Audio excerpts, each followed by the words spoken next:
So lots of people might be thinking, why are you into art? How did you get into art? Let us know a little bit about you. I've had some new followers recently as well, so I guess for you might not have heard some of my previous stories and ramblings that I've posted. And I didn't get into art properly where it was becoming a regular thing until I was 41. Yes, I am ripe old age. I'm nearly 43. Yeah, I'm nearly 43 at the moment time. And it was quite a surprise to me when I got into art in some ways, because when I was a kid, when I was in school, I suppose I was about the average kid. Probably wasn't super intelligent, but I wasn't thick either. And I had a really bad experience when I was in year 5 in school. I had a really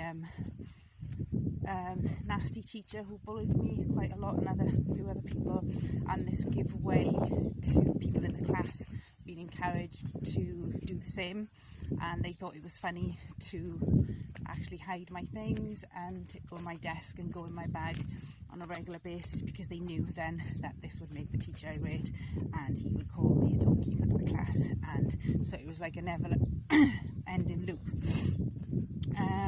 The one sort of fed off the other, I guess. So from that point onwards, everything went downhill. In terms of my learning experience, I hid at the back of the class. I was quite quiet. I never answered a question unless I was asked to answer it. And I guess you could say in some ways I was on standby. I wasn't really there, where the people were throwing themselves into things and getting stuck in.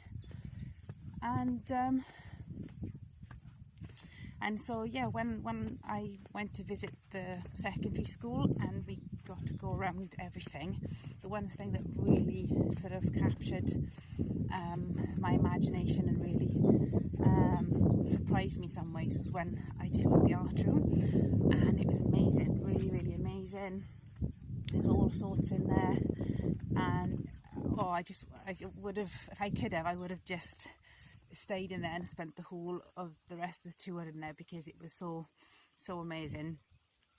I wanted to touch everything, and I just thought, oh yeah, this is a place where I could really, get involved in things. But actually the reality was, when it came to it, it was quite a pressured environment to be. There would be 8 of you around one table, everybody's looking at each other, and then the teacher would come round and obviously tell the whole class how you was doing, how he was progressing and things like that. And again, I don't think I was any worse than anybody else. I wasn't the best either, but I just couldn't cope with that, because my instincts were to hide away, not be seen, not being heard. So I had to pull out of that as quick as I could, and obviously I didn't take it for GCSE or anything, because it just frightened me. The whole thing just frightened me. So then what happened next was, I guess, throughout my life I've been quite arty and crafty, that type of thing, and I've always dabbled in making things and doing stuff, but only like gifts for people and things like that, and presents, or just for myself. Nothing nothing that you would be able to sell, I guess, or anything. I remember when my parents asked me when I was 15, after my GCSEs, I had some time off, what did I want to do with my bedroom, because they wanted to repaint it, and blue had always been a favourite colour of mine. And I decided that I would this time break free of my blue mould and go yellow on top, I think it was, and blue on the bottom, or something like that. And I knew I needed a border around the middle, so I said to my mum, I'll make a template and I'll draw a border around the middle, which I did, and it was really hard. It was just really, really tricky. And then it took ages to go all around. It was like an octopus. And I went all the way around the blue and the yellow. It was ridiculous thinking about it, but it looked fine. It was good, it was fun, and that was the main thing. And so yeah, all through my adult life I've dabbled and done silly things like that from time to time.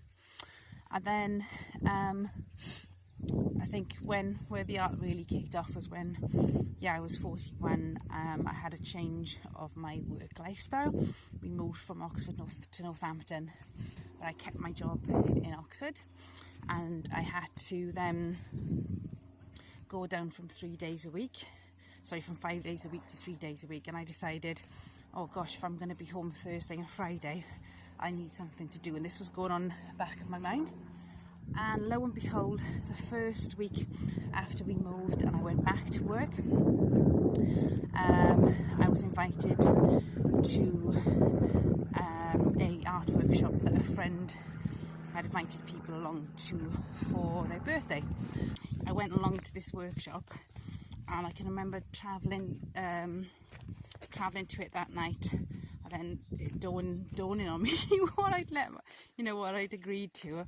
And as I drove through Sainsbury's car park, it was a big car park to get to the other side to park up for this restaurant, I could just feel a cold sweat come in upon me, and my arms were tingling, and I just was thinking, why did you agree to this?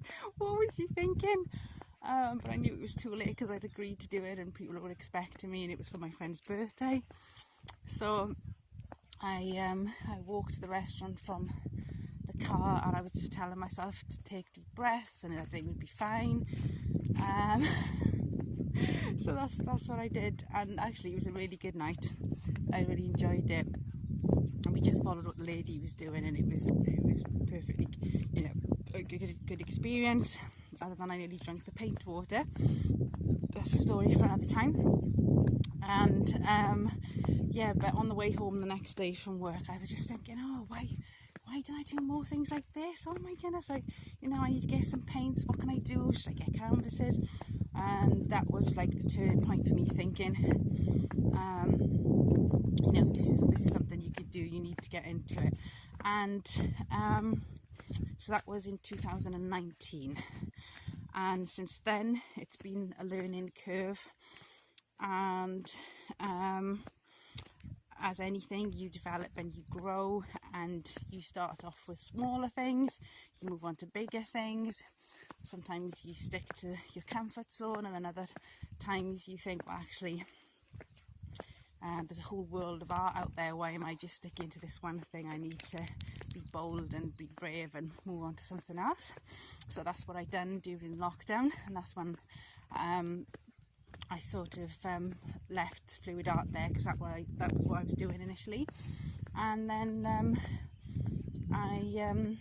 I've done some contemporary pieces, I've done some abstract work, and now I would say that I'm a mixed media artist. I love doing things with a range of materials, and I don't stick to one thing, and if I can get more than one thing down on a canvas, that's great. And also I've been dabbling recently, working on paper as well. So yeah, that's me, that's where I am. As you can probably tell from my accent, I'm not originally from Northampton, I'm from South Wales. And now I'm on my art journey. I just thank you for following me, and send me some questions. Let me know if you're into art, that would be good, and what sort of things you do. And look out, I should be doing some more art workshops this coming summer. So take care, God bless, and I hope that was helpful for you. Bye.